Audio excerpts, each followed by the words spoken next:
Nupa sabi oirasu nupi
asidi tomboy natro Rahul mani ke dorage Tony nang aur babai Rahul asini aini nuksirije Tony loi re Rahul thadoi ni khume kaino khara kak ni khume Tony khonda jidi Rahul ai nang nuksi thadoi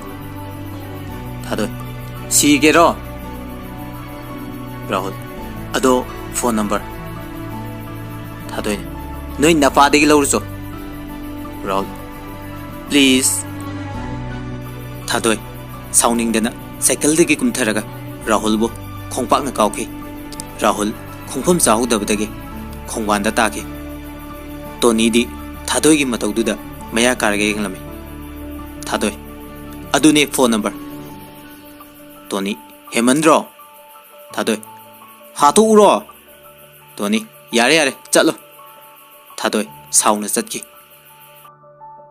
Rahul ke Tony ke su gari thauduna mayum da hanke numidangi matamne Rahul mathwai nuaitana phammi Rahul ki mama memcha macha ki nuaitaba matawubada memcha na Ibungo Ichabu kay dawrage Rahul Ima kaisu tawde Memcha Ima da walot kanu Rahul Ima Asi hairaga hik launa kaplaki Asumna Rahul na Thadoi ki wari pumba Mama da lirame Memcha Ihe Adu ki bu kapiba Kap kanu Rahul Ima Memcha Ichanabu pamadi imadi iyayay luribadi nupido yeksu thokpa nupasu sabi as khangdreda nangna tawrije napa khangadi lan chadana imagidi iyayay Rahul ima asi haraga noklaga mamabu ꯆꯦꯠꯅ ꯀꯣꯜꯂꯝꯃꯤ꯫ ꯃꯦꯝꯆꯥ, ꯌꯦꯡꯉꯣ, ꯏꯃꯥ ꯋꯥ ꯍꯥꯏꯒꯦ, ꯍꯧꯖꯤꯛ ꯑꯉꯥꯡ ꯑꯣꯏꯔꯤ ꯅꯪ, ꯂꯥꯏꯔꯤꯛ ꯐꯖꯅ ꯇꯝꯃꯨ, ꯏꯆꯥꯒꯤ ꯑꯄꯥꯝꯕꯗ ꯏꯃꯥꯅ ꯌꯥꯏ, ꯑꯗꯣ ꯅꯪ ꯆꯪꯗꯧꯁꯨ ꯀꯨꯏꯔꯝꯃꯔꯣꯏ꯫ ꯔꯥꯍꯨꯜ: ꯍꯣꯏ ꯏꯃꯥ꯫ ꯔꯥꯍꯨꯜ ꯃꯃꯥ ꯃꯄꯥꯒꯤ ꯃꯊꯟꯇ ꯄꯣꯛꯆꯕ ꯃꯆꯥꯅꯨꯄꯥꯅꯤ꯫ ꯃꯍꯥꯛ ꯁꯤꯂꯣꯡꯗ ꯂꯥꯏꯔꯤꯛ ꯇꯝꯗꯨꯅ ꯃꯈꯨꯔꯥꯒꯤ ꯃꯅꯥꯛꯇ ꯂꯩꯕꯅꯤ꯫ ꯃꯇꯝꯅ ꯀꯅꯥꯕꯨꯁꯨ ꯉꯥꯏꯕꯤꯗꯦ꯫ ꯔꯥꯍꯨꯜ ꯁꯤꯂꯣꯡꯗ ꯆꯠꯀꯗꯕꯁꯨ ꯀꯨꯏꯗ꯭ꯔꯦ꯫ ꯑꯗꯨꯕꯨ ꯃꯍꯥꯛ ꯊꯥꯗꯣꯏꯒꯤ ꯃꯅꯥꯛꯇ ꯅꯨꯡꯇꯤꯒꯤ ꯂꯥꯛꯑꯝꯃꯤ꯫ ꯅꯣꯡꯃ ꯅꯨꯃꯤꯠ ꯑꯗꯣ ꯔꯥꯍꯨꯜꯅ ꯆꯠꯀꯗꯧꯕ ꯅꯣꯡꯃ ꯋꯥꯠꯂꯤꯉꯩꯗꯅꯤ꯫ ꯇꯣꯅꯤꯒ ꯔꯥꯍꯨꯜꯒ ꯊꯥꯗꯣꯏꯅ ꯇꯨꯏꯁꯟ ꯂꯥꯛꯄ ꯂꯝꯕꯤ ꯑꯗꯨꯗ ꯊꯥꯗꯣꯏꯕꯨ ꯉꯥꯏꯔꯝꯃꯤ꯫ ꯇꯣꯅꯤ: ꯂꯥꯛꯑꯦ ꯅꯣꯏꯒꯤ 50-50ꯁꯦ꯫ ꯔꯥꯍꯨꯜ: ꯌꯥꯔꯦꯍꯦ꯫ ꯇꯣꯅꯤ: ꯌꯥꯅꯤ ꯅꯪ ꯍꯟꯗꯛꯅ ꯈꯨꯄꯥꯛ ꯃꯥꯏ ꯆꯥꯖꯅꯤ꯫ ꯆꯥꯖꯒꯦ꯫ ꯇꯣꯅꯤ: 50-50? ꯊꯥꯗꯣꯏ: ꯀꯩꯅꯣ? ꯔꯥꯍꯨꯜ: ꯑꯁ ꯅꯣꯏꯅꯤꯁꯤꯗꯤ꯫ ꯇꯣꯅꯤ: ꯈꯨꯝꯃꯤꯅꯦ 50-50꯫ ꯔꯥꯍꯨꯜꯅ: ꯊꯥꯗꯣꯏ? ꯊꯥꯗꯣꯏ: ꯀꯩꯅꯣ? ꯔꯥꯍꯨꯜ: ꯑꯩ ꯍꯌꯦꯡ ꯆꯠꯂꯅꯤ, ꯑꯗꯣ ꯆꯠꯂꯨ ꯀꯩꯅꯣ? ꯐꯣꯟ ꯅꯝꯕꯔ ꯑꯝꯇ ꯅꯣꯏ ꯅꯄꯥꯗ꯫ ꯇꯣꯅꯤ: ꯄꯦꯜꯂꯄꯣꯠꯅꯤ꯫ Rahul: please Thadoi, please. ꯊꯥꯗꯣꯏꯅ: ꯁꯤꯒꯦꯔꯣ? ꯔꯥꯍꯨꯜ: ꯊꯥꯗꯣꯏ꯫ ꯑꯁꯤ ꯍꯥꯏꯔꯒ ꯋꯥ ꯃꯈꯥ ꯇꯥꯕ ꯉꯝꯖꯗ ꯃꯄꯤ ꯏꯔꯥ ꯆꯦꯜꯂꯒ ꯂꯩꯈꯤ꯫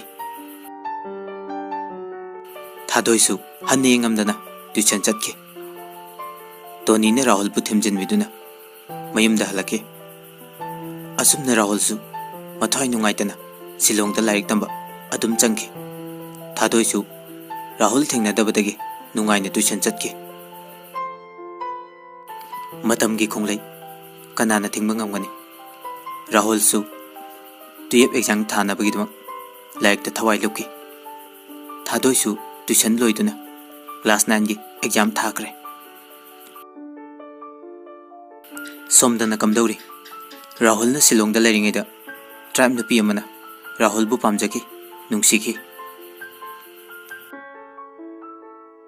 ꯖꯤꯃꯤ ꯇ꯭ꯔꯥꯏꯕ ꯅꯨꯄꯤ ꯑꯣꯏꯖꯔꯕꯁꯨ ꯃꯩꯇꯩꯒꯤ ꯆꯠꯅꯕꯤ ꯌꯥꯝ ꯄꯥꯝꯖꯔꯝꯃꯤ꯫ ꯖꯤꯃꯤ: ꯗꯥꯗꯥ꯫ ꯔꯥꯍꯨꯜ: ꯍꯥꯎ꯫ ꯖꯤꯃꯤꯅ: ꯗꯥꯗꯥ, ꯑꯩ ꯅꯪ ꯅꯨꯡꯁꯤꯌꯦ꯫ ꯔꯥꯍꯨꯜ: ꯏꯆꯜ, ꯑꯗꯨꯃꯥꯏ ꯍꯥꯏꯅꯨ, ꯑꯩꯒꯤ ꯅꯨꯡꯁꯤꯕ ꯂꯩ꯫ ꯖꯤꯃꯤ: ꯑꯣ, ꯁꯣꯔꯤ ꯗꯥꯗꯥ꯫ ꯔꯥꯍꯨꯜ: ꯀꯩꯁꯨ ꯀꯥꯏꯗꯦꯗ꯫ ꯖꯤꯃꯤꯅ: ꯆꯥꯛ ꯆꯥꯔꯕ ꯗꯥꯗꯥ?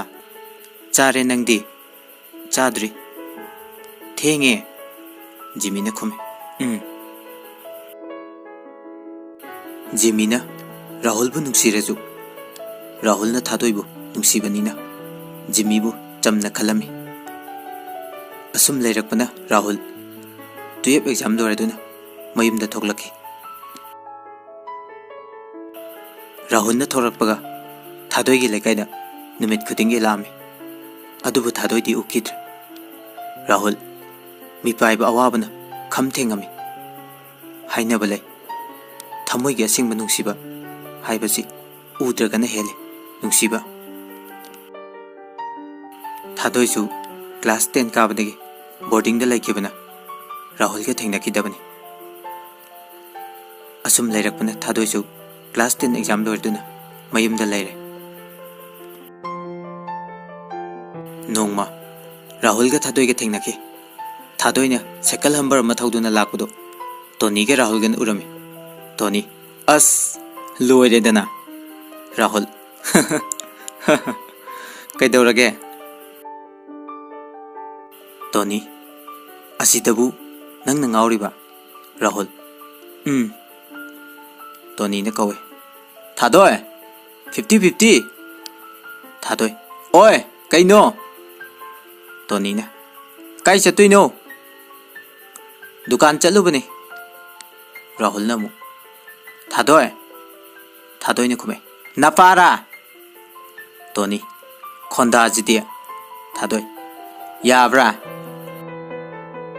Rahul Thadoi Nang Aigi Fokumdi Tony na Kumukum Thadoi Nang nupi Olohana Tony Kaigi Thadoi Chalagale horo Rahul Ado Thadoi Thadoi Nafara Rahul lamadi Tony Kaisu haibadi ngamda Thadoi na chatkibadu yengduna lehawi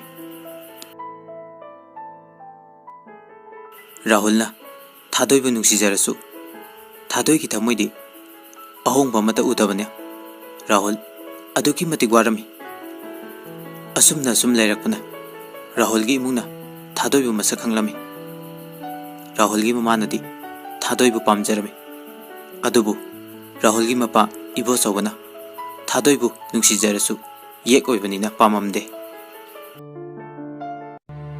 Ibo chaw nang tawrido ai pamde Rahul ai kaidorege baba Ibo chaw yek Rahul aina ma nungsi baba Ibo chawna aina yadene madu oirasu numit khudingi Rahul gi imung khanaba horage Thadoi gi maramgi Somdana kamdauri Thadoi su Rahul bu nuksibadi phawraki amuksu khanjai Thadoi na mana ibu nuksiri jala as onthokna taledago aina nupaga sare aibu hojikpu nupi on bataribo as hainaroi he asumna momo noklami miyoi bagi punsi tambang amanate khallubanama tawthorakpanama Rahul Thadoi ki lekai da lakpadi leplamde nongma Thadoi ki Rahul ga mathanda lakpa numit amada thengnaki Rahul na kaurami Thadoi Thadoi how Rahul ngasidi napara na khumaroidro Thadoi tallaba Rahul ado aigi wado kaibo aina nungsi haibado ado kaidorage paukhumdo friend hoina tinaje adudi ngamaroi adudi to Thadoi nang nabu yam fatte fattabane Rahul na ado Thadoi chatlage Rahul na Thadoi kona haige karam kanda exam haidokpaga Rahul na ado yes haidui natro Thadoi na khangde asumna Thadoi nok tuna mayumda changki Rahul ju nungaiba sakaya galoinana mayumda halakhe matamgi matungina 12 exam haidokre Rahul fast yaure haiduna makhoi imung ado humlang langami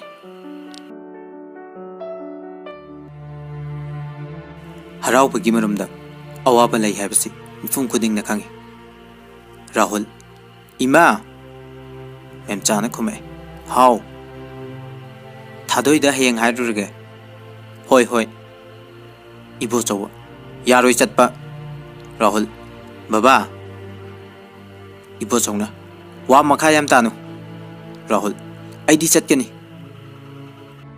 ibo chaw aina pamde Rahul aidi pami memchana ibungo amta ngai khose Rahul aidi chatkani memcha yare nang ka da changu ibo chawa sauning dana machabu khupakna tharami Rahul sauna magi ka da changki numit ado makhoi gi mung yam kanna khanaki Rahul ga mapaga yam khanaki Rahul maching yamna phattabana mapa da singnaki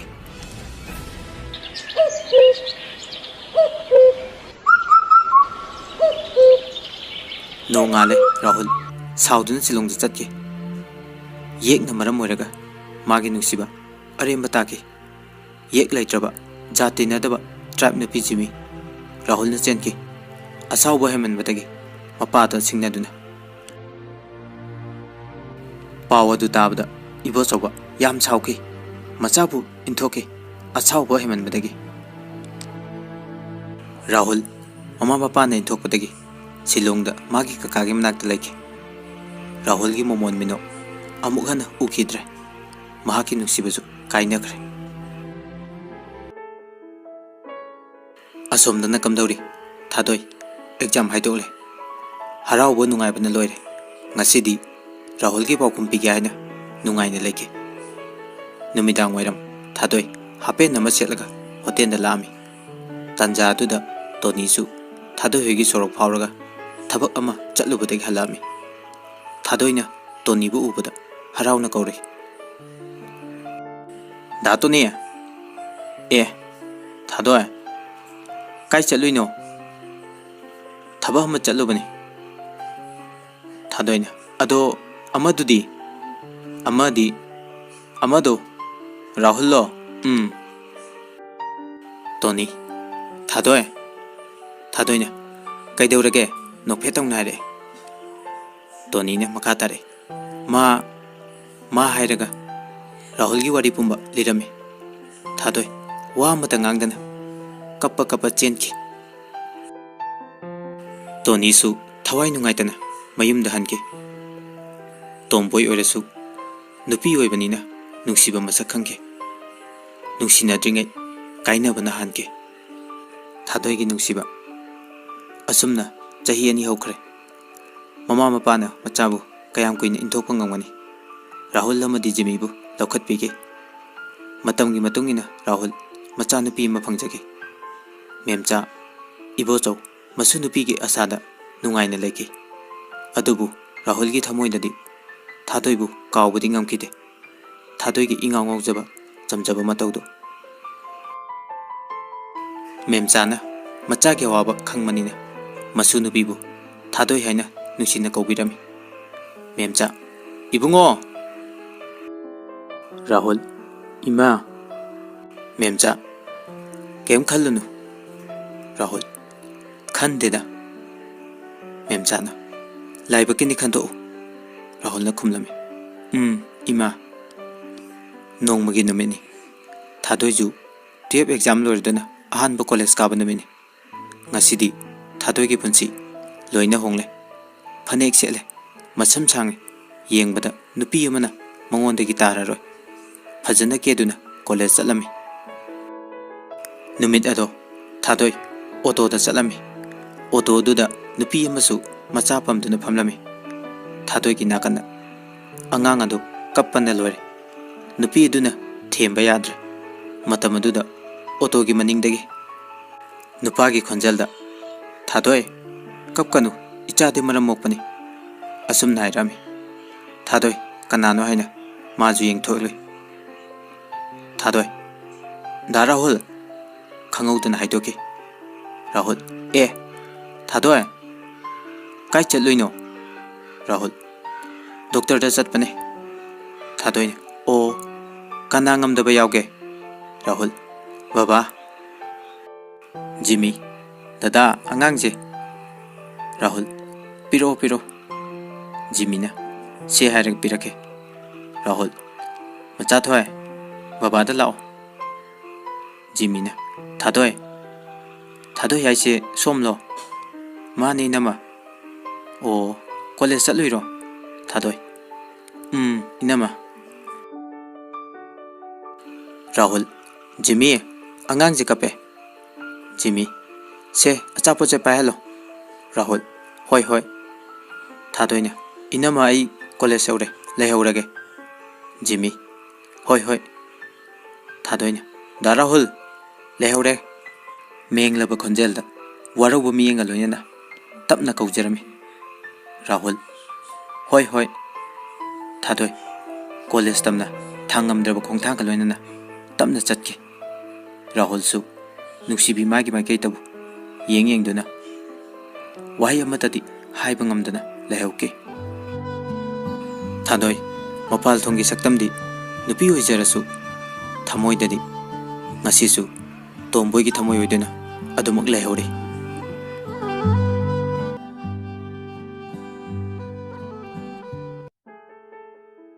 ꯍꯥꯏꯅꯕ ꯂꯩ ꯃꯤꯑꯣꯏꯕ ꯍꯥꯏꯕꯁꯤ ꯑꯍꯦꯟꯕꯗ ꯄꯥꯝꯃꯤ ꯐꯖꯕꯗ ꯉꯥꯎꯏ ꯑꯗꯨꯕꯨ ꯋꯥꯇꯣꯟꯅ ꯋꯥꯡꯂꯒ ꯀ꯭ꯋꯥꯛꯅ ꯐꯝꯗꯦꯛꯏ ꯊꯥꯗꯣꯏ ꯃꯥꯒꯤ ꯄꯨꯟꯁꯤꯗ ꯁꯥꯎꯅꯤꯡꯕ ꯄꯦꯟꯗꯕ ꯏꯀꯥꯏꯕ ꯀꯌꯥꯅ ꯄꯨꯜꯂꯔꯦ ꯉꯁꯤꯗꯤ ꯊꯥꯗꯣꯏ ꯀꯣꯂꯦꯖꯇ ꯃꯨꯔꯨꯝ ꯃꯨꯔꯨꯝ ꯁꯣꯜꯂꯒ ꯆꯪꯉꯛꯏ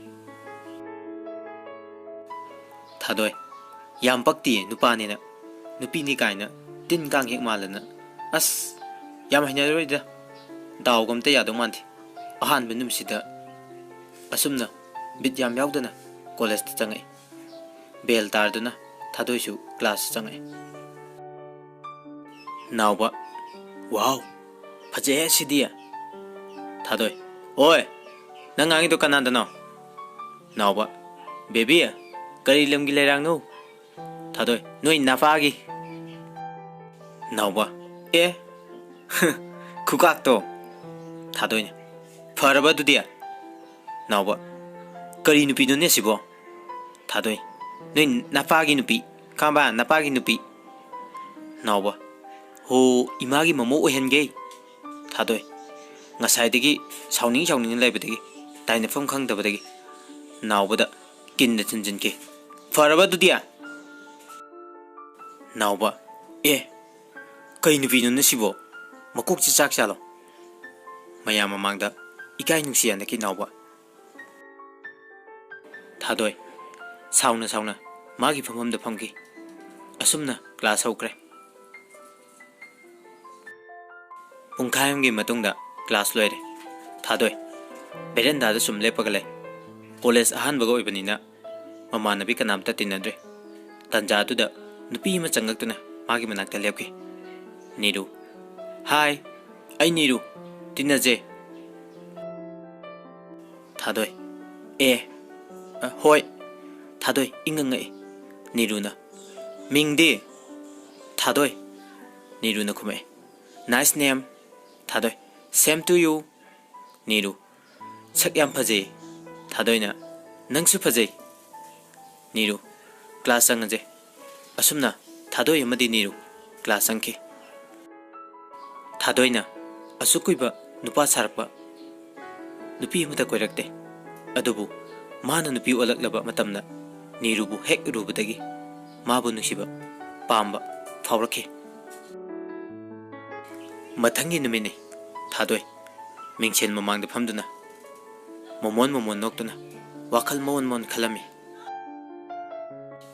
ꯊꯥꯗꯣꯏ ꯑꯩꯁꯤꯕꯨ ꯅꯨꯄꯤ ꯑꯗꯨꯝ ꯑꯣꯜꯂꯗ꯭ꯔꯅꯦ ꯅꯨꯄꯥ ꯑꯃꯨꯛ ꯁꯥꯈꯤꯁꯤꯔ ꯐꯗꯤ ꯐꯖꯩꯍꯦ ꯅꯤꯔꯨꯗꯣ ꯑꯩꯕꯨ ꯉꯁꯤ ꯀꯦꯔꯒ ꯆꯠꯈꯤꯗ꯭ꯔꯅꯦ ꯂꯤꯞꯁꯇꯤꯛꯀꯁꯤꯕꯨ ꯇꯩꯈꯤꯗ꯭ꯔꯅꯦ ꯉꯔꯥꯡꯅ ꯅꯨꯄꯤꯗꯧꯅ ꯀꯦꯊꯔꯒ ꯆꯠꯂꯦ ꯑꯗꯨꯒ ꯉꯁꯤꯅ ꯇꯣꯝꯕꯣꯏ ꯑꯃꯨꯛ ꯁꯥꯔꯗꯤ ꯐꯖꯔꯅꯤ ꯑꯁꯨꯝꯅ ꯋꯥꯈꯜ ꯑꯃꯗ ꯇꯥꯎꯔꯤꯉꯩ ꯃꯥꯒꯤ ꯐꯣꯟꯒꯤ ꯔꯤꯡ ꯂꯥꯛꯑꯝꯃꯤ ꯊꯥꯗꯣꯏ ꯍꯜꯂꯣ ꯅꯤꯔꯨꯅ ꯂꯥꯛꯇ꯭ꯔꯤꯕꯣ ꯊꯥꯗꯣꯏ ꯂꯥꯛꯒꯦ ꯅꯨꯡꯁꯤꯕꯤ ꯅꯤꯔꯨ ꯀꯩꯕ ꯊꯥꯗꯣꯏ ꯑꯦ ꯅꯤꯔꯨ ꯍꯥꯏꯕ ꯅꯤꯔꯨ ꯌꯥꯏꯍꯦ ꯅꯪꯁꯨ ꯂꯥꯛꯑꯣ ꯊꯥꯗꯣꯏ ꯍꯣꯏ ꯊꯥꯗꯣꯏꯒꯤ ꯋꯥꯈꯜ ꯆꯣꯞꯄꯤꯍꯦ ꯉꯟꯇꯥꯅ ꯅꯤꯔꯨ ꯐꯣꯟ ꯊꯝꯈ꯭ꯔꯦ ꯊꯥꯗꯣꯏꯁꯨ ꯂꯩꯖꯕꯤ ꯀꯦꯔꯗꯨꯅ college ꯀꯥꯔꯛꯑꯝꯃꯤ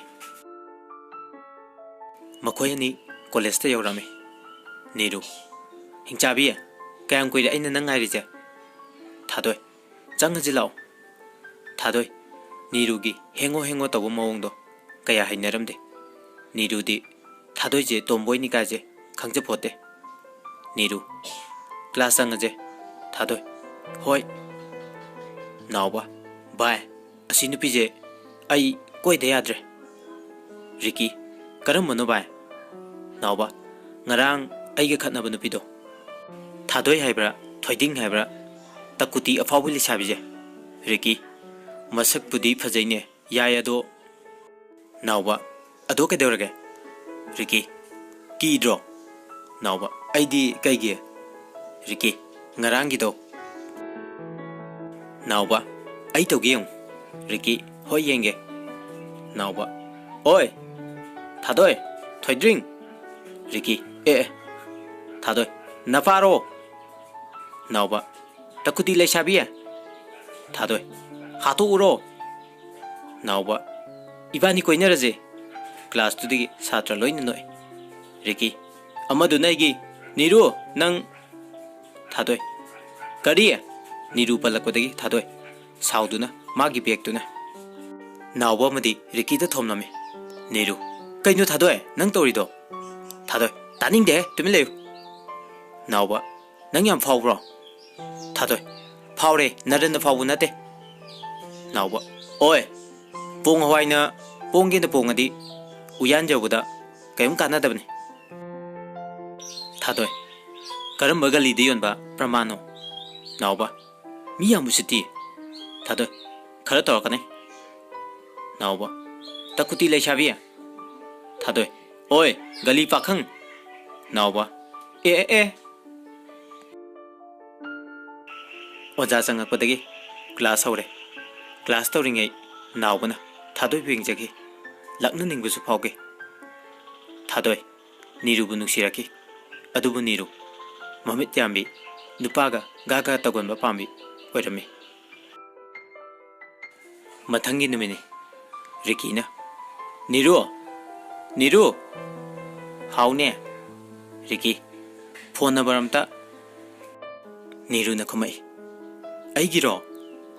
Nate, Tadoigine. Masadi Gilojo. Amta Piramo. Nangiro. Nati me, now begin. Oh, I di Nangima Lorba. I gidi Nang lazy Adu neba. Ado Ibani Jacobite Zeba. Niru Nakumai. Okay. Saying a bow. Saying it. Makoyani, no to na, Janglapo Ubuda, Tadoi, sounding the Niru Bukore. Niru Kang Yang Jabi Tadoi, Lao, Hargan Nirugi, Makut Pirasinki. Ricky Asibu, Nupiru Nuparo, Masakupa Zaziga, Doctorapana, Pura Lava Tadoi Nirubu, Makut Piraga, Jing Duna, Cantin the Junkie. Niru Kainu Nang Toriza Tadoi Nang Wayam Pamra Kai Kuaino Nang Nupaga Gaka Todo Yam Pamra Ha Ai Rikize Koi de Adre Tadoi Koiro Nang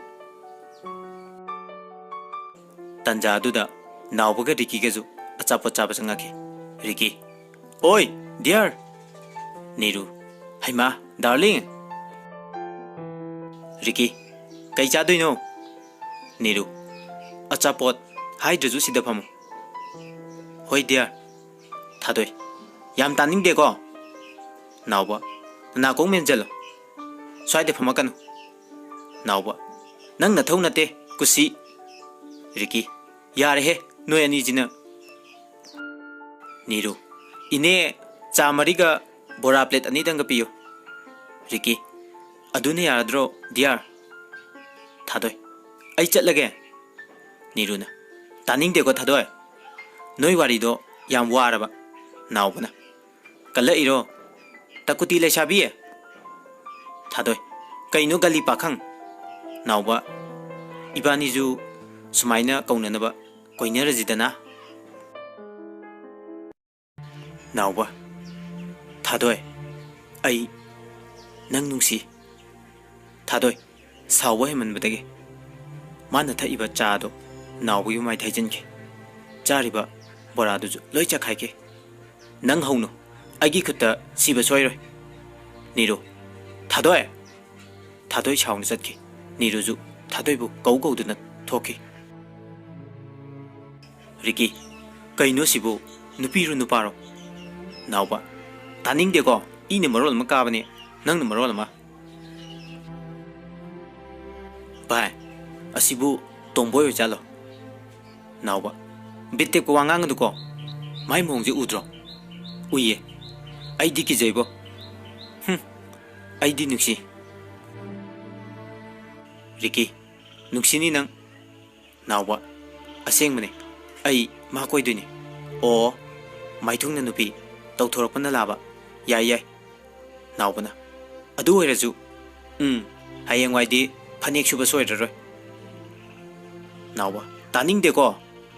ꯑꯩ ꯂꯨꯍꯣꯡꯕ ꯌꯥꯎꯕ ꯉꯝꯃꯣꯏꯀꯣ ꯅꯥꯎꯕ ꯌꯥꯔꯦꯀꯣ ꯀꯣꯏꯕꯨ ꯀꯣꯏꯗ꯭ꯔꯤ ꯆꯨꯝꯃꯤꯅꯦ ꯑꯗꯨꯁꯨ ꯑꯗꯣ ꯅꯪꯒꯤꯗꯤ ꯑꯩꯈꯣꯏꯒꯤꯗꯤ ꯌꯥꯔꯦ ꯅꯥꯎꯕ ꯌꯥꯝ ꯊꯨꯏꯅ ꯔꯤꯀꯤ ꯈꯜꯂꯣ ꯁꯛ ꯐꯖꯕꯒꯥꯁꯦ ꯌꯥꯔꯦ ꯌꯥꯝ ꯄꯛꯇ꯭ꯔꯦ ꯆꯠꯂꯁꯦ ꯅꯥꯎꯕꯅ ꯆꯥ ꯕꯣꯔꯥꯒꯤ ꯄꯩꯁꯥ ꯄꯤꯔꯝꯗꯨꯅ ꯃꯈꯣꯏ ꯃꯌꯨꯝꯗ ꯍꯟꯈ꯭ꯔꯦ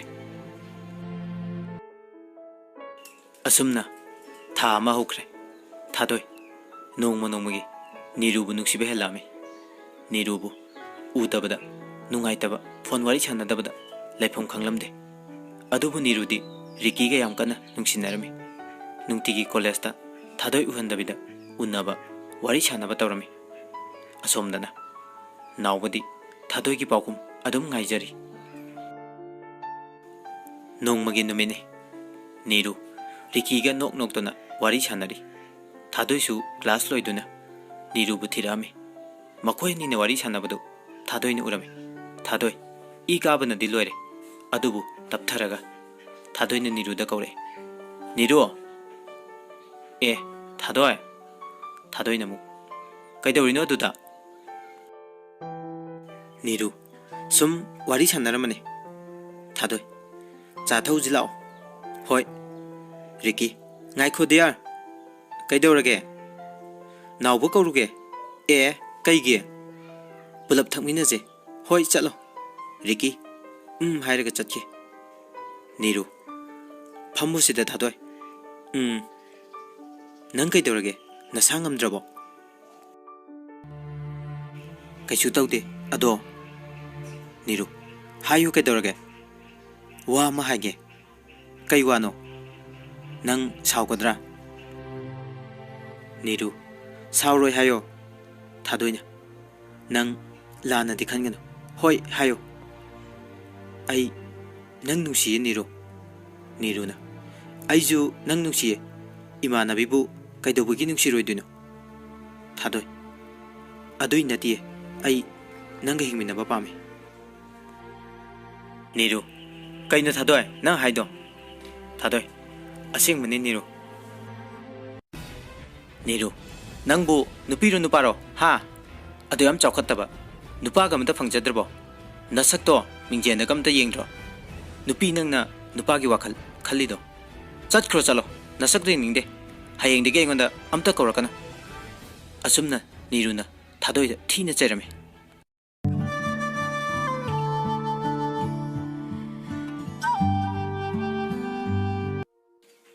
ꯃꯊꯪꯒꯤ ꯅꯨꯃꯤꯠꯅꯤ ꯅꯤꯔꯨ ꯊꯥꯗꯣꯏꯗ ꯀꯣꯜ ꯇꯧꯔꯛꯈꯤꯗ꯭ꯔꯦ ꯀꯣꯂꯦꯖꯇꯁꯨ ꯉꯥꯏꯈꯤꯗ꯭ꯔꯦ ꯃꯃꯥꯟꯅꯕꯤ ꯑꯇꯣꯞꯄꯒ ꯄꯨꯜꯂꯒ ꯊꯥꯗꯣꯏꯕꯨ ꯌꯣꯟꯕ ꯍꯧꯔꯛꯈꯤ ꯅꯤꯔꯨ ꯄꯛꯇꯕꯤꯗꯣ ꯂꯥꯛꯄꯒ ꯎꯗꯦꯅꯦ ꯔꯤꯇꯥ ꯀꯅꯥꯅꯣ ꯄꯛꯇꯕꯤꯕꯣ ꯅꯤꯔꯨ ꯑꯁ ꯈꯪꯗ꯭ꯔꯦꯍꯦ ꯊꯥꯗꯣꯏꯗꯣ ꯄꯛꯇꯕꯤꯗꯣ ꯔꯤꯇꯥ ꯑꯦ ꯑꯗꯨꯕꯨ ꯅꯪꯒ ꯌꯥꯝ ꯆꯥꯟꯅꯗꯥꯏꯅꯦ ꯅꯤꯔꯨ ꯅꯪ ꯈꯪꯗ꯭ꯔꯣ ꯉꯔꯥꯡ ꯑꯩꯒꯤ ꯀꯣꯂꯦꯖꯇ ꯋꯥꯔ ꯇꯧꯔꯤꯗꯣ ꯔꯤꯇꯥ ꯑꯣ ꯈꯪꯉꯦ ꯈꯪꯉꯦ ꯅꯤꯔꯨ ꯅꯨꯄꯥꯒ ꯑꯝꯇ ꯐꯪꯗ꯭ꯔꯕ ꯈꯪꯗꯦ Rita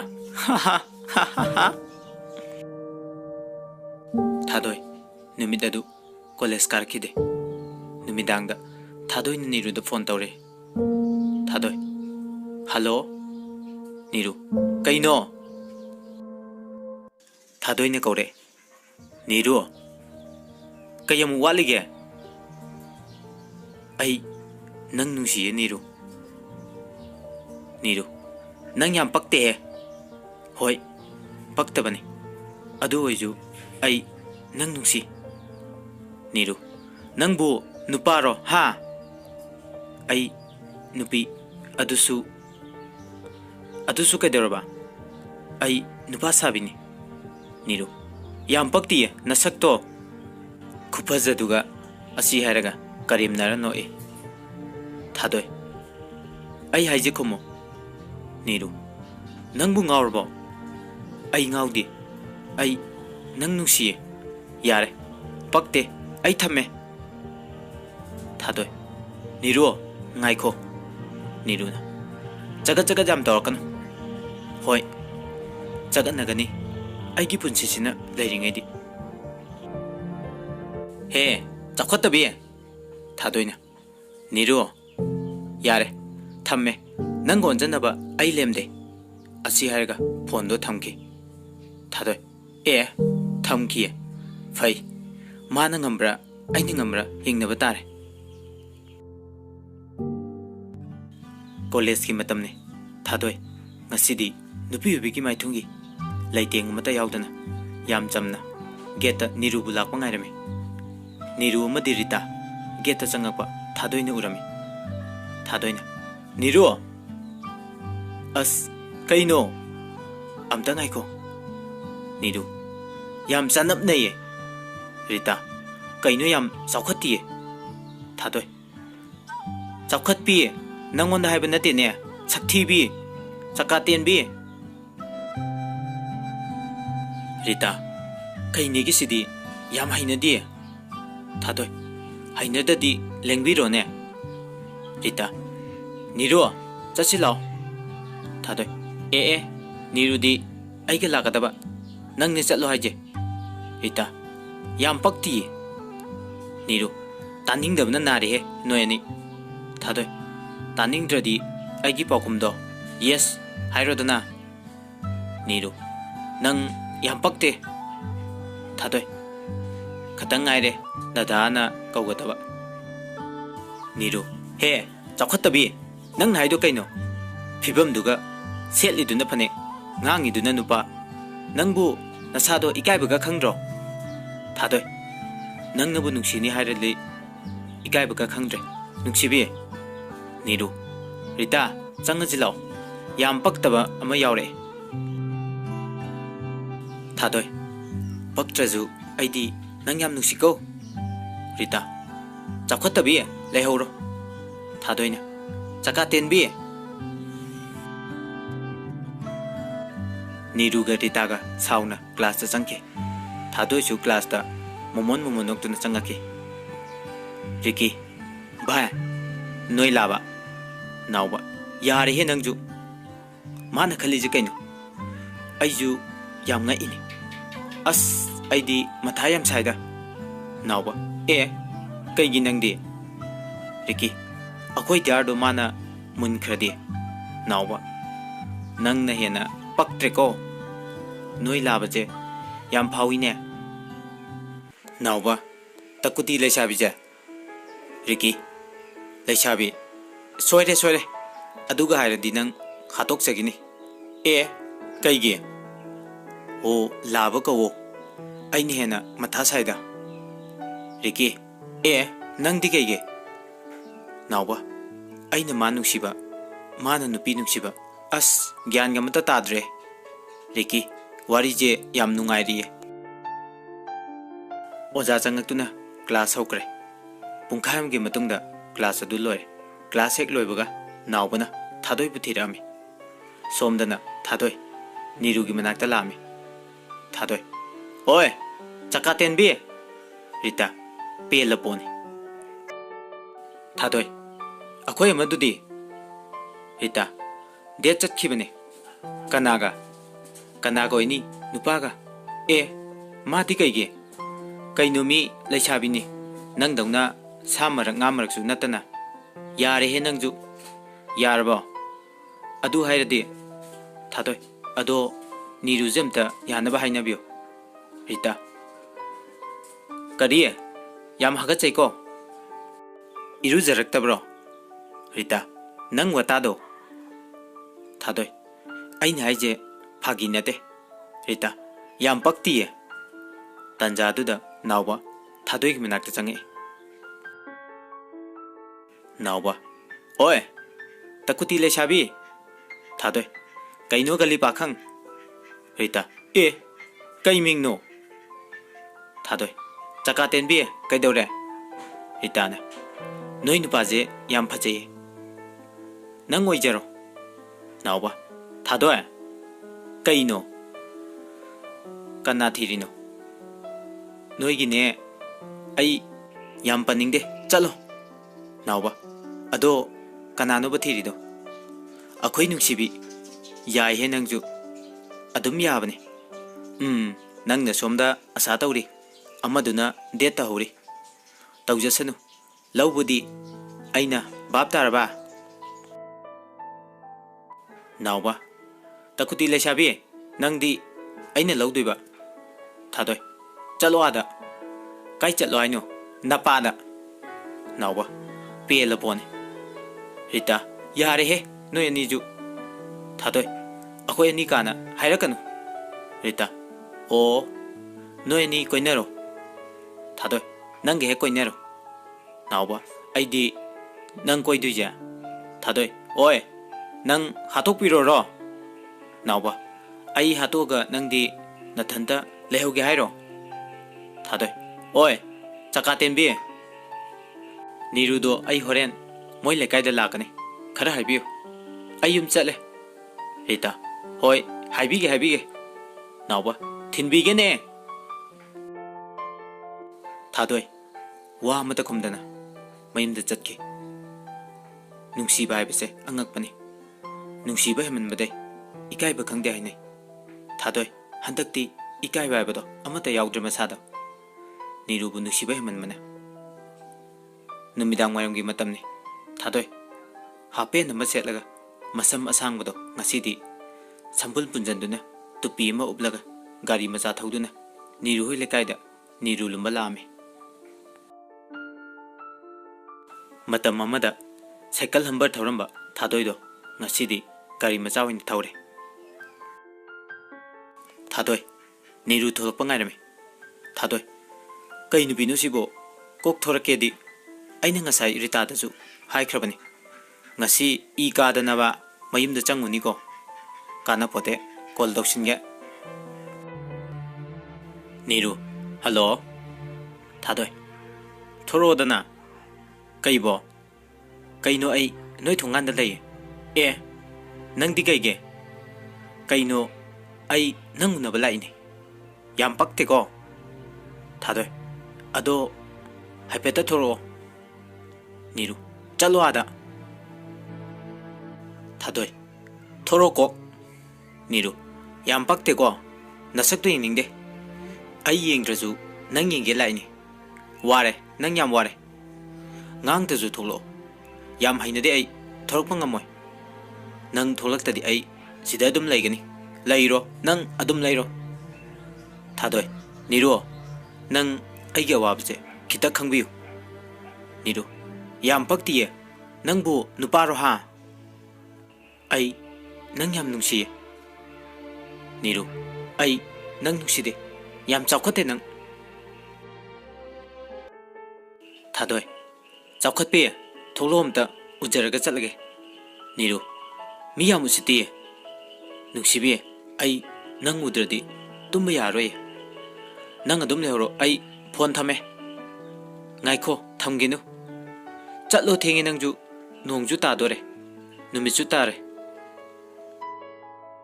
Thadoi nang thor tingai ai halloi Niru adudi thame nawa logde sauna phone thamki Thadoi e thamkhra male phai phai ngasidi ma thor ti bau adum ngaige tanja aduda nongsu taba horami adu Thadoi nong marakta Niru bu adum ngairami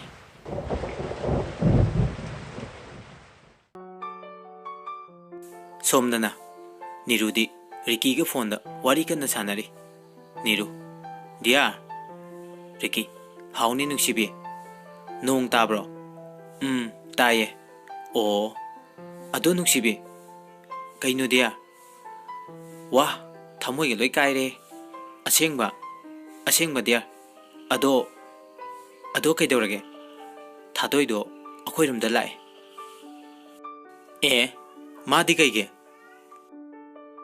Niru o ayeng balai ni e nang di thokpro thokte he yam paktabani man khali ji kaino khangde ju nang amuk phagidna Niru nang ne na taning de adudagi Ricky pakhatli ne Niru ma kari oredana magi machindo labagi machinduro hoi yam paktabani maje nawunadi yam nuksibani adune ko koinage di aduda khangde nang ꯌꯥꯝ ꯊꯨꯅ ꯆꯦꯟꯗꯕ ꯌꯥꯗ꯭ꯔꯦ ꯅꯤꯔꯨ ꯌꯥꯏꯍꯦ ꯅꯪꯁꯨ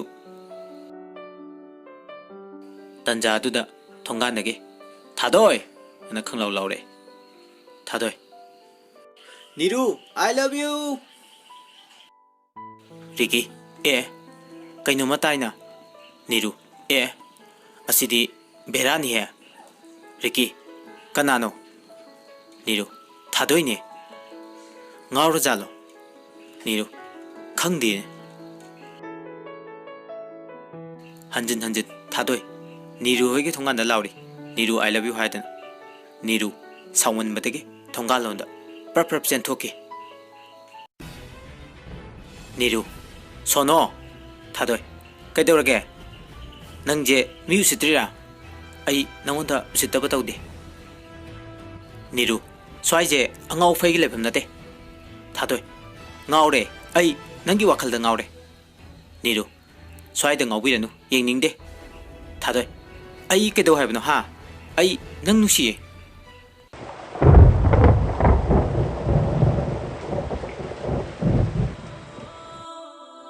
ꯅꯤꯔꯨ ꯊꯥꯗꯣꯏꯕꯨ ꯂꯥꯛꯇꯅ ꯏꯟꯈꯤ ꯑꯗꯨꯒ ꯃꯌꯨꯝꯗ ꯆꯪꯈꯤ ꯊꯥꯗꯣꯏ ꯅꯣꯡ ꯃꯔꯛꯇꯨꯗ ꯅꯤꯔꯨꯕꯨ ꯀꯧꯗꯨꯅ ꯂꯩꯈꯤ ꯑꯗꯨꯕꯨ ꯅꯤꯔꯨ ꯍꯟꯅ ꯌꯦꯡꯕꯤꯔꯛꯈꯤꯗꯦ ꯊꯥꯗꯣꯏ ꯎꯄꯥꯏ ꯂꯩꯇ꯭ꯔꯗꯨꯅ ꯅꯣꯡ ꯃꯔꯛꯇ ꯅꯤꯡꯕ ꯀꯥꯏꯕ ꯑꯃꯒꯨꯝ ꯇꯞꯅ ꯇꯞꯅ ꯃꯌꯨꯝꯗ ꯍꯜꯂꯛꯈꯤ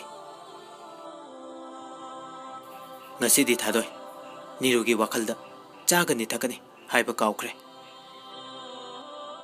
ꯁꯣꯝꯗꯗꯤ ꯅꯤꯔꯨ ꯊꯥꯗꯣꯏꯒꯤ ꯃꯃꯥꯡꯗ ꯔꯤꯀꯤꯒ ꯇꯧꯒꯦ ꯃꯇꯥꯒꯨꯝ ꯒꯥꯒ ꯇꯧꯕ ꯊꯥꯗꯣꯏꯅ ꯅꯨꯡꯉꯥꯏꯔꯣꯏꯗꯕ ꯊꯕꯛ ꯉꯥꯛꯇ ꯇꯧꯕ ꯍꯧꯔꯛꯈꯤ ꯅꯣꯡꯃꯒꯤ ꯅꯨꯃꯤꯠꯅꯤ ꯅꯤꯔꯨ ꯗꯤꯌꯥꯔ ꯔꯤꯀꯤ ꯍꯥꯎ ꯅꯤꯔꯨ ꯑꯩ ꯀꯣꯂꯦꯖꯁꯦ ꯕꯤꯠ ꯁꯨꯝ ꯌꯥꯎꯔꯛꯇ꯭ꯔꯦ ꯀꯩꯗꯧꯔꯒꯦ ꯄꯛꯇꯕꯤꯗꯣ ꯑꯗꯨꯒꯤꯕꯨ ꯀꯩꯝ ꯈꯜꯂꯨꯅꯨ ꯑꯁ ꯕꯤꯠ ꯌꯥꯝ ꯇꯦꯛꯑꯦ ꯑꯩ ꯃꯥ ꯎꯅꯤ ꯈꯟꯕꯗ ꯔꯤꯀꯤ ꯑꯗꯨ ꯑꯣꯏꯔꯒꯅ ꯑꯩꯈꯣꯏꯗ ꯆꯠꯂꯁꯤꯔꯣ ꯑꯗꯨꯅ ꯐꯔꯗ꯭ꯔꯥ ꯃꯈꯣꯏ ꯑꯅꯤ ꯅꯣꯛ ꯅꯣꯛꯇꯅ ꯀꯣꯂꯦꯖꯇ ꯆꯪꯉꯛꯑꯝꯃꯤ ꯃꯈꯣꯏ ꯑꯅꯤꯒꯤ ꯃꯇꯧꯗꯨꯗ ꯊꯥꯗꯣꯏ ꯏ ꯀꯥꯔꯝꯃꯤ ꯊꯥꯗꯣꯏꯅ ꯔꯤꯀꯤꯗ ꯃꯃꯤꯠꯅ ꯈꯥꯅ ꯌꯦꯡꯂꯝꯃꯒ ꯆꯠꯈꯤ ꯔꯤꯀꯤ ꯀꯩꯅꯣ ꯑꯁꯤ ꯃꯤꯠꯌꯦꯡꯁꯤꯗꯤ ꯅꯤꯔꯨ ꯌꯥꯝ ꯄꯛꯇꯤꯌꯦ ꯔꯤꯀꯤ ꯇꯥꯅꯤꯡꯗꯦꯀꯣ ꯇꯟꯖꯥ ꯆꯥꯗꯅ ꯋꯥꯔꯤ ꯁꯥꯟꯅꯗꯅ ꯀ꯭ꯂꯥꯁꯇ ꯆꯪꯈꯤ ꯀꯣꯂꯦꯖꯀꯤ ꯃꯇꯝ ꯂꯣꯏꯔꯗꯨꯅ ꯔꯤꯀꯤ ꯑꯃꯗꯤ ꯅꯥꯎꯕ ꯃꯌꯨꯝꯗ ꯍꯜꯂꯝꯃꯤ ꯂꯝꯕꯤꯗ ꯊꯥꯗꯣꯏ ꯃꯈꯣꯏꯕꯨ ꯉꯥꯏꯗꯨꯅ ꯂꯩꯔꯝꯃꯤ ꯔꯤꯀꯤ ꯚꯥꯏ ꯅꯣꯏ ꯂꯥꯕꯁꯦ ꯉꯁꯤꯗꯤ ꯈꯣꯡꯒ꯭ꯔꯥꯎꯒ ꯁꯦꯠꯂꯦ ꯅꯥꯎꯕ ꯑꯁ ꯄꯨꯔꯥ ꯂꯥꯕ ꯔꯤꯀꯤ ꯉꯁꯤꯗꯤ ꯃꯁꯝꯒ ꯎꯗꯦ ꯇꯨꯄꯤꯒ ꯎꯞꯄꯗꯅ ꯅꯥꯎꯕ ꯀꯩ ꯑꯃꯨꯛ ꯍꯥꯏꯔꯛꯇꯣꯏꯖꯥꯠꯅꯣ ꯔꯤꯀꯤ ꯑꯁ ꯑꯩꯗꯤ ꯑꯣꯟꯊꯣꯛꯅ ꯇꯜꯂꯦ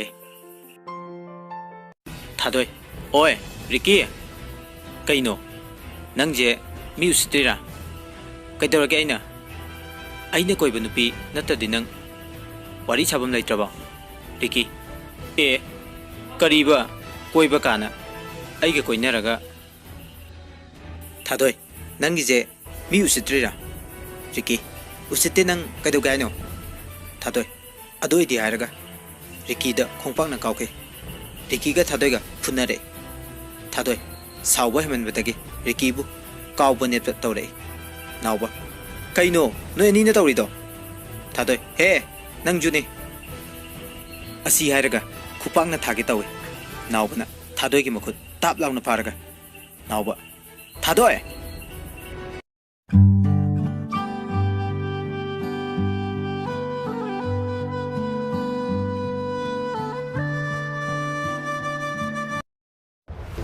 ꯊꯥꯗꯣꯏꯅ ꯅꯥꯎꯕꯗ ꯃꯈꯨꯠ ꯊꯥꯗꯣꯛꯅꯕ ꯀꯟꯅ ꯍꯥꯏꯔꯝꯃꯤ ꯊꯥꯗꯣꯏ ꯍꯣꯏ ꯊꯥꯗꯣꯛ ꯈꯨꯠꯁꯦ ꯅꯥꯎꯕ ꯅꯪ ꯇꯧꯔꯤꯁꯤ ꯀꯩꯅꯣ ꯊꯥꯗꯣꯛ ꯍꯥꯏꯕꯅꯦ ꯊꯥꯗꯣꯏ ꯅꯥꯎꯕꯅ ꯊꯥꯗꯣꯏꯒꯤ ꯃꯈꯨꯠ ꯄꯥꯏꯗꯨꯅ ꯆꯤꯡꯉꯒ ꯆꯠꯈꯤ ꯔꯤꯀꯤꯁꯨ ꯊꯥꯗꯣꯏꯗ ꯃꯃꯤꯠ ꯈꯥꯅ ꯌꯦꯡꯂꯒ ꯂꯩꯈꯤ ꯊꯥꯗꯣꯏ ꯔꯤꯀꯤꯗ ꯈꯨꯗꯣꯝꯕꯤ ꯆꯤꯡꯉꯒ ꯅꯪ ꯃꯇꯨꯡ ꯇꯧꯔꯗꯤ ꯁꯤꯔꯦ ꯈꯪ ꯔꯤꯀꯤ ꯍꯦ ꯅꯪ ꯅꯨꯄꯤꯅꯤ ꯒ꯭ꯌꯥꯟ ꯇꯥꯎ ꯊꯥꯗꯣꯏꯅ ꯍꯥꯠꯇꯣꯛꯎꯔꯣ ꯍꯥꯏꯅ ꯂꯥꯎꯔꯝꯃꯤ ꯔꯤꯀꯤ ꯁꯥꯎꯅ ꯊꯥꯗꯣꯏꯗ ꯌꯦꯡꯉꯒ ꯂꯩꯍꯧꯏ ꯅꯥꯎꯕꯅ ꯊꯥꯗꯣꯏꯕꯨ ꯃꯌꯨꯝꯐꯥꯎ ꯊꯤꯜꯂꯝꯃꯒ ꯃꯥꯁꯨ ꯌꯨꯝꯗ ꯍꯜꯂꯛꯈꯤ ꯃꯊꯪꯒꯤ ꯅꯨꯃꯤꯠꯅꯤ ꯊꯥꯗꯣꯏ ꯀꯣꯂꯦꯖ ꯉꯟꯇꯥ ꯂꯥꯛꯑꯒ ꯅꯤꯔꯨꯅ ꯂꯥꯛꯀꯗꯕ ꯂꯝꯕꯤꯗ ꯅꯤꯔꯨꯕꯨ ꯉꯥꯏꯗꯨꯅ ꯂꯩꯔꯝꯃꯤ ꯅꯤꯔꯨꯁꯨ ꯈꯣꯡꯅ ꯇꯞꯂꯤ ꯇꯞꯂꯤ ꯂꯥꯛꯑꯝꯃꯤ ꯊꯥꯗꯣꯏ ꯅꯤꯔꯨ ꯀꯩꯅꯣ ꯊꯥꯗꯣꯏ ꯒꯥꯔꯤ ꯀꯥꯈꯠꯂꯛꯑꯣ ꯀꯩꯒꯤꯅꯣ ꯀꯩꯅꯣꯝ ꯆꯥꯔꯨꯁꯦ ꯑꯩ ꯆꯥꯅꯤꯡꯗꯦ ꯑꯗꯨꯏꯁꯨ ꯑꯩ ꯆꯥꯅꯤꯡꯉꯦ ꯀꯅꯥꯅꯣꯃꯒ ꯆꯥꯔꯨꯆꯣ ꯊꯥꯗꯣꯏ ꯂꯥꯛꯑꯣ ꯍꯥꯏꯕꯅꯦ ꯅꯤꯔꯨ ꯑꯁ ꯍꯥꯏꯔꯒ ꯊꯥꯗꯣꯏꯒ ꯃꯥꯟꯅꯕ ꯇꯟꯕꯗꯒꯤ ꯒꯥꯔꯤꯗ ꯀꯥꯈꯠꯂꯝꯃꯤ ꯊꯥꯗꯣꯏ ꯒꯥꯔꯤ ꯑꯗꯨ ꯑꯁꯨꯝ ꯊꯧꯔꯝꯃꯤ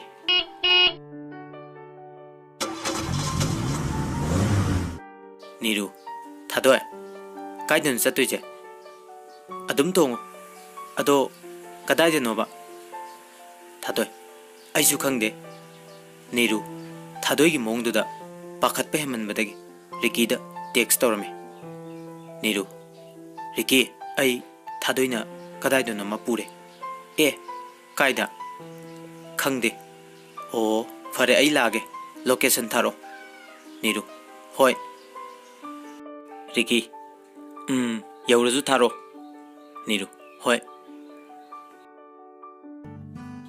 ꯊꯥꯗꯣꯏꯅ ꯅꯤꯔꯨꯕꯨ ꯑꯆꯤꯛꯄ ꯂꯝꯃꯥꯡ ꯑꯃꯗ ꯄꯨꯔꯒ ꯂꯥꯛꯑꯝꯃꯤ ꯅꯤꯔꯨ ꯊꯥꯗꯣꯏ ꯅꯪ ꯇꯧꯔꯤꯁꯦ ꯀꯩꯅꯣ ꯊꯥꯗꯣꯏ ꯐꯖꯗ꯭ꯔꯣ ꯃꯐꯝꯁꯦ ꯆꯠꯂꯁꯤ ꯂꯥꯛꯑꯣ ꯉꯥꯏꯍꯥꯛ ꯉꯥꯏꯈꯣ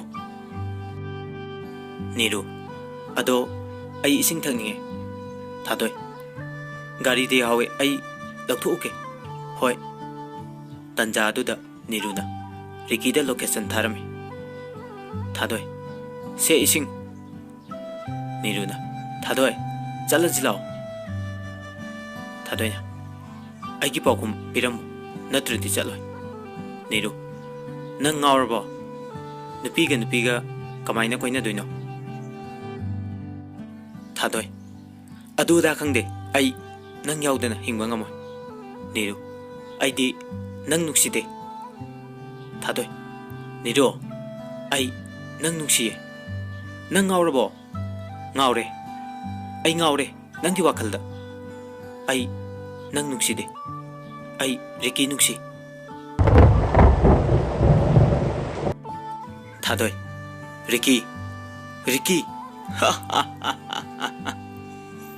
ꯅꯤꯔꯨ ꯑꯩ ꯆꯠꯂꯒꯦ ꯊꯥꯗꯣꯏ ꯅꯤꯔꯨ ꯅꯪ ꯑꯩꯕꯨ ꯅꯨꯡꯁꯤꯕ ꯉꯝꯂꯔꯣꯏꯗ꯭ꯔꯥ ꯅꯤꯔꯨ ꯉꯝꯃꯣꯏ ꯑꯩ ꯊꯥꯗꯣꯏ ꯑꯩꯒꯤ ꯑꯣꯏꯕ ꯐꯪꯉꯔꯣꯏꯗꯕ ꯅꯪꯗꯤ ꯑꯩꯅ ꯍꯥꯠꯇꯣꯛꯄ ꯇꯥꯔꯦꯗꯅ ꯑꯁꯤ ꯍꯥꯏꯔꯒ ꯅꯤꯔꯨꯒꯤ ꯃꯈꯧꯔꯤ ꯃꯦꯠꯄ ꯍꯧꯔꯛꯑꯝꯃꯤ ꯇꯟꯖꯥꯗꯨꯗ ꯔꯤꯀꯤꯒ ꯅꯥꯎꯕꯒ ꯆꯦꯟꯁꯤꯟꯈꯤꯗꯨꯅ ꯊꯥꯗꯣꯏꯒꯤ ꯃꯈꯨꯠ ꯑꯗꯨ ꯂꯧꯊꯣꯛꯅꯕ ꯍꯣꯠꯅꯔꯝꯃꯤ ꯊꯥꯗꯣꯏꯅ ꯌꯥꯕ ꯀꯧꯕ ꯇꯧꯔꯝꯗꯦ ꯃꯃꯩꯗ ꯅꯥꯎꯕꯅ ꯊꯥꯗꯣꯏꯗ ꯈꯨꯄꯥꯛꯅ ꯊꯥꯔꯝꯃꯤ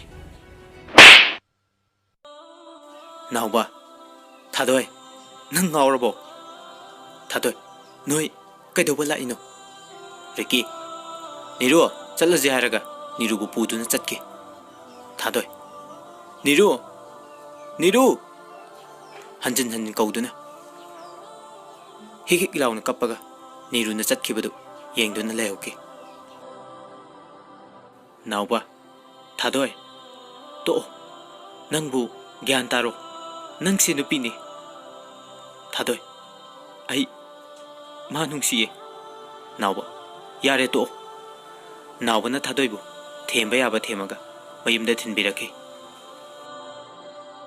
ꯅꯨꯃꯤꯠ ꯑꯗꯣ ꯔꯤꯀꯤꯅ ꯅꯤꯔꯨꯕꯨ ꯆꯦꯟꯈꯤ ꯅꯤꯔꯨꯁꯨ ꯊꯥꯗꯣꯏꯕꯨ ꯀꯤꯕꯗꯒꯤ ꯔꯤꯀꯤꯒꯤ ꯇꯨꯡ ꯑꯗꯨꯝ ꯏꯟꯈ꯭ꯔꯦ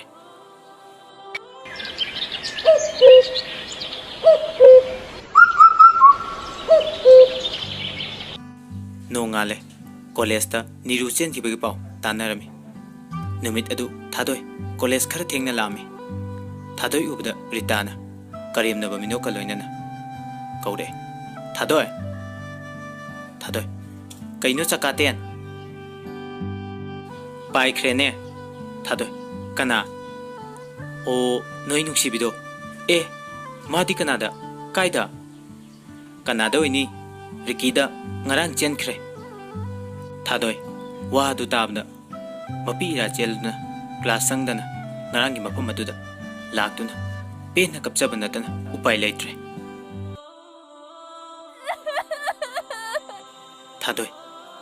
Niru, nang aibu kaigi hundomino. Aidi kana yengduna layu haibano. Ai nang yaudana hingba ngamoy. Mafam ado ngasidi thadoigi pendabagi kholauna nilare.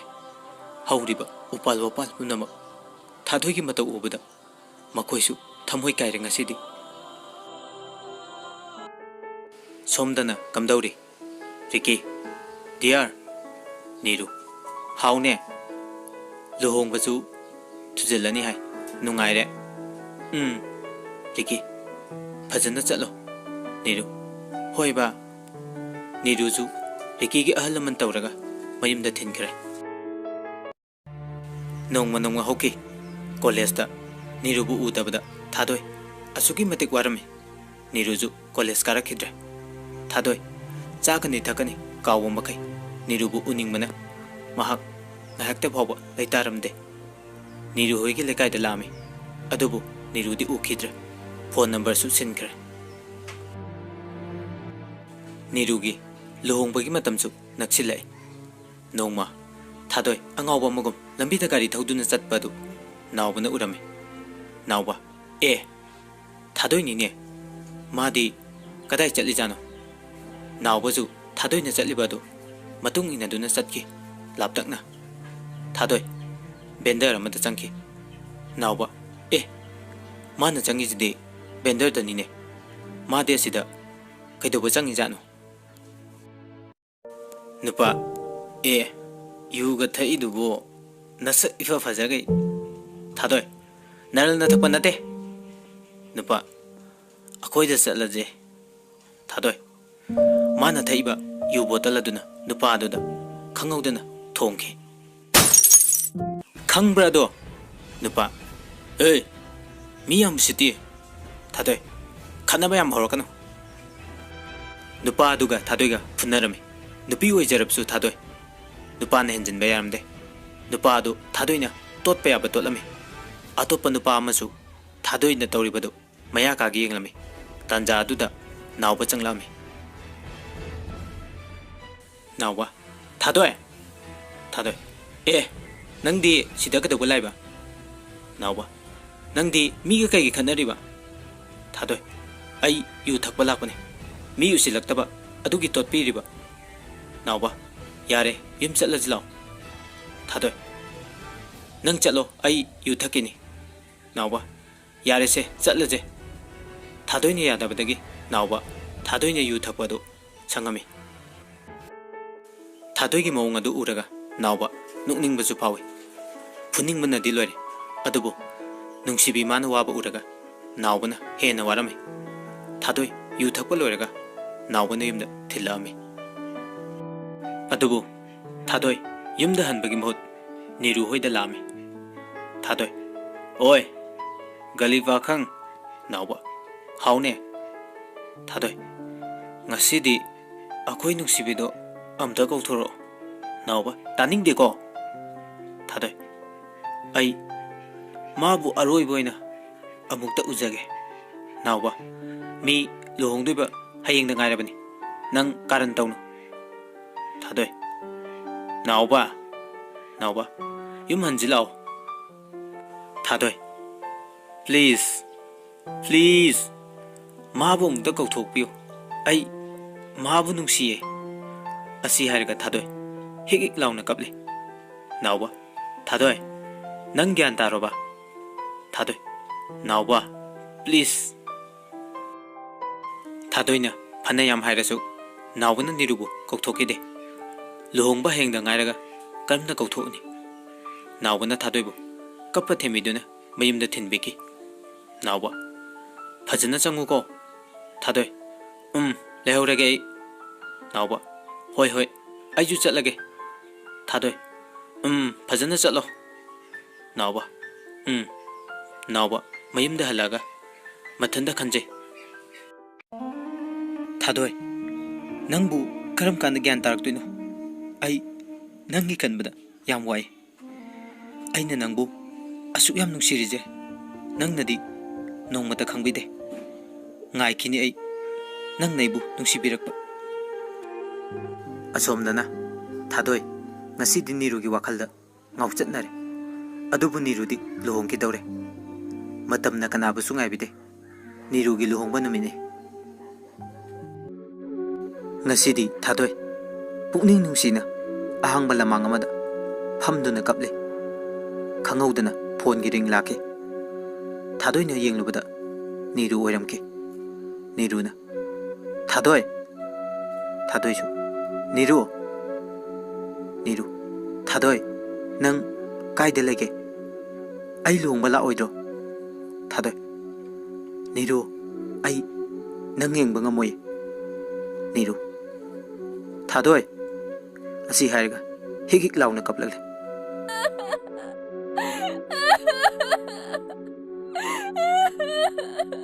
Thadoi kap kano pangbi Niru Thadoi ai nangbu yam uninge ngasidi Thadoi aina mamangda tawkhiba mayamdo ai bunga kuyuko Niru adumai hainu Thadoi se phare se ai thammage nang nunga ya phana paluko Niru Thadoi nang ai gi luhongba la oidro Thadoi ai ngasidi la agumge nongma la age Niru Thadoi ngasidi ai nafamdagi kaigumba mata nijage Thadoi nangi apamado hayo ai pige Niru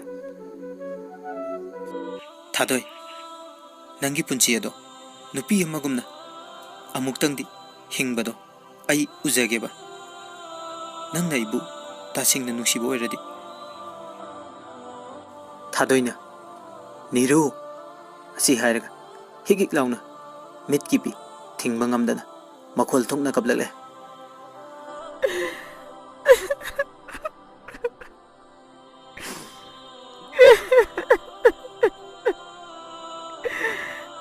Niru na Thadoi se amta hoi hayo Thadoi hoi ai thamage asi hairaga phone adu phat kak thale Niru su Thadoi bu uningba haukiba thogdo kayabu ningsingduna kapki Niru gi luhongba su loikre adubu Thadoi gi punsidi tasengna ngauchatnare Niru no college karaktabadagi Thadoi su college ka khidre asomdana nawbuzu Thadoi bu uningba kya leirabusu Thadoi na mayumdagi hendokhidabana nawba upai lekhide nongma haukibana tha ama phare nawba Thadoi bu ubu phangkhidre nongmagi numine Thadoi masamadu lengjumda tubat kakthatlaga sammado red color sangduna mitta kajal simbada lipstick sangduna nupa kanagi thamoibu ngawallagi matagu momo noktuna anuba asamaga loinana ahongmu punsigi masak takpugum tauraduna college geta changaami adubu mi pumnamak ngakna yengnarme Rita oi Thadoi Thadoi how Rita yam hongamena sine faraba nangbu ngawba halabo hallage handakti nupi koiroidro yai he nangsu yabane class angaji lao Thadoi gi honglakliba mawng ado kanamantana khanglamde adubu Thadoi mapan thongda saktam ama olabasu thamoida lotliba adubu kananasu khangba ngamloi Thadoi ngasidi mit yambi oirare department kudingi nupa koirame college tagi hendoktuna lam kudingi haiba magya kanana bu pamoi Thadoi gi phajarba sak ubada nongmagi numine Thadoi noktana nupa amaga college ta changa eme Sunil Thadoi Thadoi Sunil la nangse yam phaje adubudi Thadoi ni dana Sunil la ado Thadoi ado kaidorage nang atopa department dagi nupa atopa koiri kaigino ado kaidorage adumai koigana Thadoi aina kusi tawda nang nathau nate nang audo igiro Sunil adui nate me Thadoi na chalo ngasi dei wa am ta harakanu nauba thadoi nangdi ke dori baduda nupa ga chami nei do nakandagi kaurami Sunil oi aina akoi sai ga chami naraga nang haido kananda no thadoi yare yam taning dre noi ani Sunil chalaji lao thadoi chalamu cho e kai haiba duna ai nupa ngai gi ge wathi donu kantin de lao thadoi hoi chalamu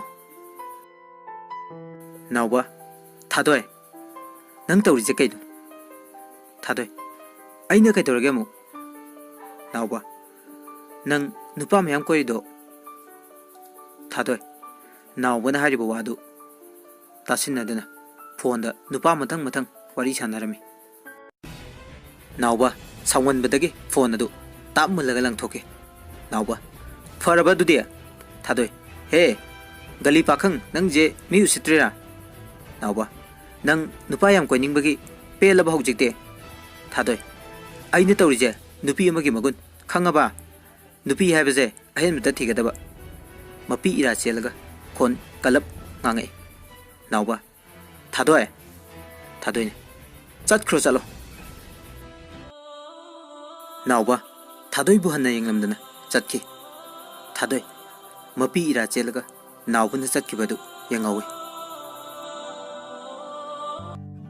ton thadoi thadoi e nangdi kai chalui ba ton noi college ta nang lumba lai ni thadoi o yai he nang su ton ngasi di koi ba chalu ji dana nong ma chache yare nangi nong ma je matam yad nei sidi ado ngasi chalaje ai tale tan ba yaroi nang na koi ba chachi harga sungya ya dri kai gino nuksina badi kuire nong mata phajana koi ba chu chatte ammaga wari sana jabisu yade thadoi ai adumba pamde ton phare dudi ai chalage hoi thadoi nupa mayam koiresu nupa amatana koiba chache habida yaramde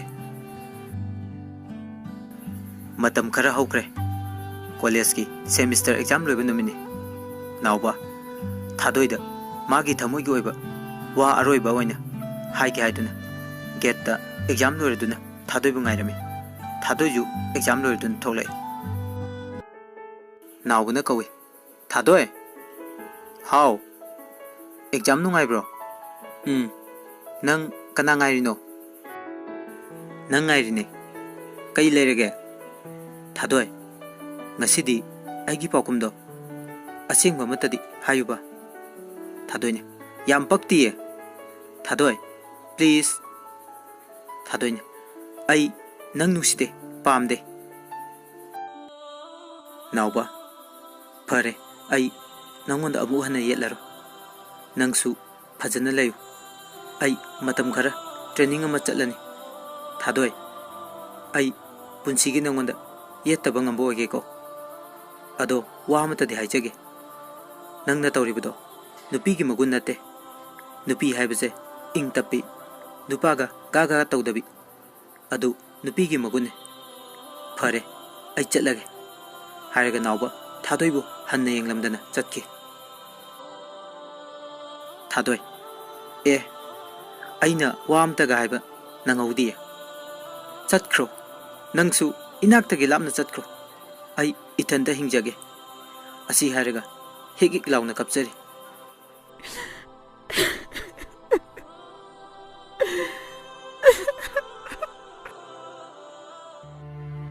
college ki matam su loikre naubasu thadoi ki mafam dagi lapthokre haina balai lapnarba matamda nuksibagi magun khangi thadoi hauki batak to kaya naubuna magi dam wajaki ba kaya adubu ningsing uraga naubu nuksiba helai nongma thadoi na Ricky da call tawrme Ricky hello thadoi na hello Ricky thadoi kai leirege wamta haige tawbani kai haige nauba kai tawrage magi number amta piyu e asukui baje magi number khangdaba thadoi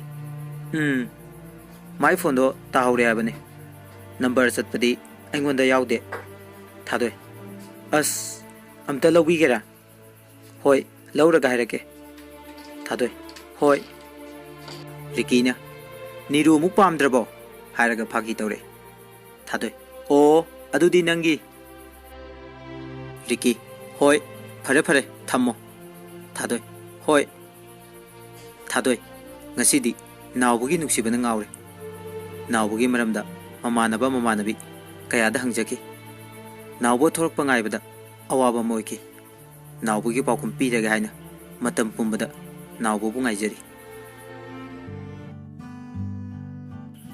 चाही मा हौख्रे नावबा training लोइदुना युमदा थोकले थादोयसु एमयूदा master तौरी नोंमा थादोयने रिकीदा हायदुना नावबुगा उन्नरमी थादोय नुसिबा माबु उजरनी खंदुना नुंगाइबा सामगा नावबु ngairमी नावबसु लाक्तुना थादोयगी मनाक्ता फमलरे थादोय नावबुदा कौई नावबा कई हाइगे याम होंगमेको नंगसु होंगले आइदी होंगद्रे नावबना होंगले ngasidi याम इंग तपे याम फजये थादोय नंगसु फजये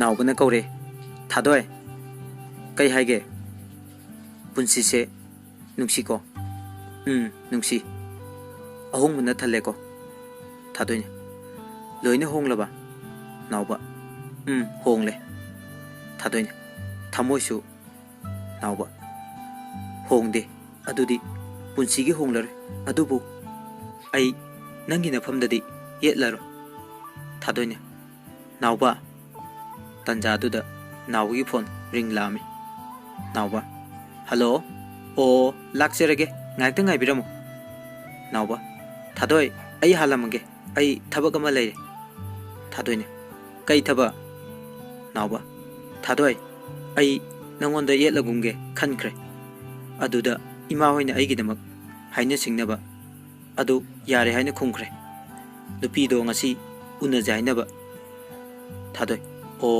याम फै लुना तौबियो चलो लाइबक फबी अदो ngairमनी नावबा नंगसु फजना चलो थादोय आई नंगोंदा लांदी लानखिदबनी नावबा थादोयगी मनाक्तगी तपना तपना चटके थादोय नंगसु आई फु ngasiदी वारौरबा आई न ngasi नंगी पाउकुम पीगे हाइदुना लाक्लबा मतम असिदा नंगदी मपु पालमलबा थादोय ngasiदी मखोल थोकना निंगमदबा कयागा लोइनेना कपलरे थमोय सेंगना नुंसिरुबा अमगी नुंसिबबु मिराइरुबना महाक्सु ngasiदी अवाबदो फंगलरे थादोय ngasiदी मागी थमोय मचे ताना कायरे मसाना तौजरुबना मसाना फंगजबा ताबनी थादोयना तोंबोय ओइरुबना मागी थमोयसु तोंबोयगी थमोय ओइदुना अदुमक लेनबा ताखे